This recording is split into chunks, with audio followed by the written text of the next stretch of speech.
An unprecedented thing in this Kings season has happened. They have strung together more than 2 wins in a row. In fact, now they have 4. 4 whole wins, guys. That should not be as exciting as it is. Anyway, we started the game without Jeff Carter, who is day-to-day with an upper body injury because, of course, this is the LA Kings season, and it wouldn't be complete if we didn't have more injuries to add to our list, so yay. Yeah, Wagner, however, was back, and that was going to prove to be very interesting come the third period. Or second. Either way, Wagner did some really fun things tonight. We were playing against Kempe's other brother and our ex-goaltender, Darcy Kemper, who I still have a big soft spot for. I have a soft spot for quite a few of our ex-goalies. I think they play really well for us and then go off, and I wish them well. Not so well tonight, but I do think that Arizona actually deserved at least 1 point in this contest. They played really well, and Kemper was very solid in net. Thankfully, Quick was slightly better. That's exciting to be able to say this season, guys. So he is at 297 wins now. So if he hits 300 in the next few games that he plays, he is aiming to hit 300 in less than 600 games played. So we wish him well on that. Starting with tonight's game, it was mostly Kings for most of the first period. Getting really good looks. Kempe and his line had some pretty fantastic looks, but Kemper was just really, really solid. Seemed to be very well positioned in his net, very square, made a couple of lunging saves. The Kings have that habit of cross pass and hope that we can catch the goalie off guard on the other side. And it usually works pretty well, but his legs were everywhere they needed to be. And darn you, Kemper, for being so good. You learned that from Quick, didn't you? Yeah. So anyway, it was all LA Kings until Arizona got a penalty kill. Now, they are absolutely the best in the league at this. They are over 90%. They were at like 93 last time I checked, and they have 11 shorthanded goals, which means for your most depressing LA Kings statistic of the season, Arizona has scored more shorthanded goals than any player on the LA Kings has scored at all. The most we have is Dustin Brown at 10, and he missed the first 10 games of the season. I don't really know what that says. It's kind of a really depressing statistic. So they got the power play of the Kings there, and of course didn't really do anything on it because they're the Kings, and Arizona is really just stupidly good at the penalty kill. Unfortunately, they were also good at the power play because the Kings also don't know how to penalty kill anymore, apparently. And 4:33 minutes left in the first period, Arizona gets the first goal, and statistically, that has not been very good for the Kings. They do not come back from that. However, in the last couple of weeks, the tide does seem to be turning on that instance for quite a few things the Kings are doing, except, of course, special teams. Still, we're taking the good things here.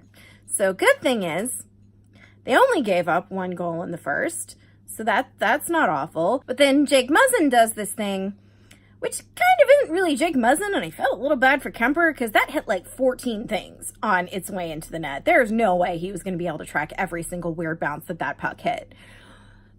But, we'll take it. Sure, cool. So it's tied by the end of the first period. And then the Kings get another power play, and it's kind of like blah again because their penalty kill is so good. And then in the second, the weirdest sequence happens where Quick kind of gets upended, and I don't think the video is going to be able to show all of this, but he gets kind of upended, and he's down and clearly not able to play his position because of what Cousins did. Cousins is the Coyote.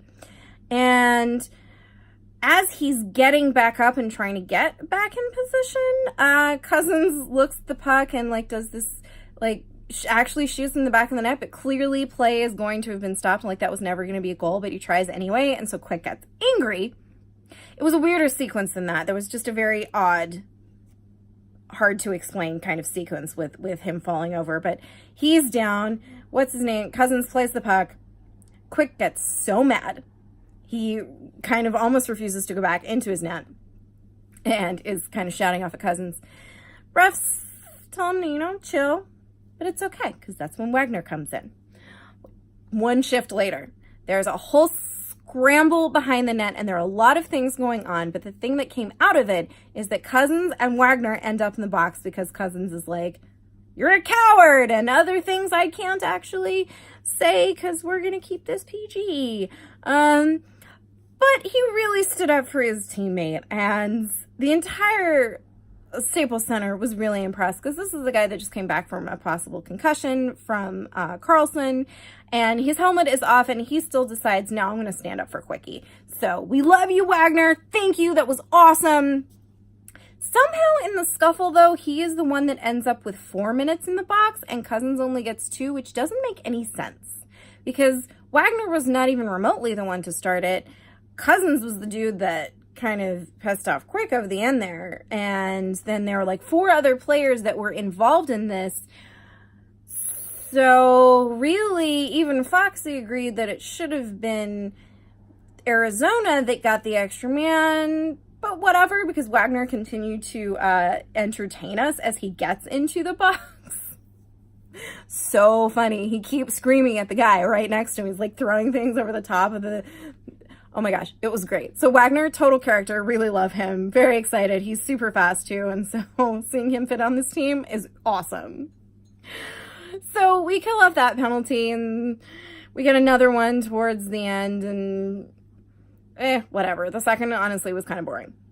But then we get to the third, and 17 seconds into the third period, Dustin Brown gets his 10th of the season. Woohoo! We finally have a king with double digits!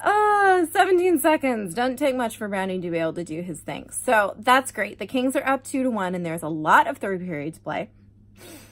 And things don't really start to get nerve-wracking until the last, 7 or 8 minutes of it. So that's when they start to surge back a little bit, and there's just enough time for us to screw it up, and Quick is doing amazing Jonathan Quick-like things, for which we are all grateful, and he is so beautiful when he does them. They pulled Kemper with 2 minutes left. I'm watching the clock kick down at 2:15. I'm like, no, just keep the puck in this end. Keep the puck. No, okay. And there are a lot of Jonathan Quick saves down that end, including one that Forbert did that absolutely kept the Kings in it, and it was completely nerve-wracking for the last 2 minutes of that game because was it Vegas or the Sharks, one of the overtime games that we got to only went to overtime because of something right at the end there. Just hold on to your lead, guys. But they did. They managed to get that win there. Especially exciting because our next game is against Vegas, and you know how much I like to beat them. So this winning streak we seem to be on, I'm really hoping we just keep gaining all that momentum and keep moving in the right direction there. It's probably not enough to save our whole season, but at least enough to have some dignity. Yeah, dignity, y'all. Dignity.